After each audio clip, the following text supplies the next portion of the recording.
DXDC Radyoman Report. Dako'G kahimuan ang bagong programa sa Department of Social Welfare and Development kun DSWD nga Oplan Pag-Abot project nga gipilot karon sa Kauluhan o sa Luzon. Sa interview sa DXDC RMN Davao kang Fritz Adam Rondero, Social Welfare Assistant sa DSWD-11, iyang gisulti nga tumong sa maong programa mao ang pagpahilona sa mga gibiyaan o giabandona nga mga bata nga nagalaroy-laroy sa mga kadalanan.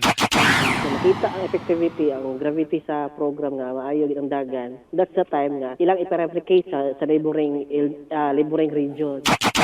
Gibutyag sa DSWD-11 official nga sa Davao City aduna na quick response team for children's concern nga mao nagaresponde sa mga insidente o kaso sa pagpangabuso sa mga minor de edad. Diin kini mas mapakusgan pa kung ugaling ipatuman usab ang maong bagong programa kung asa magbaton gayud og pasilidad alang sa mga ma-rescue nga mga street dweller. Kasama mo sa balita og serbisyo publiko, reaching millions nationwide and worldwide for 70 years. Radyoman Kirby Manzon, Tatak RMN.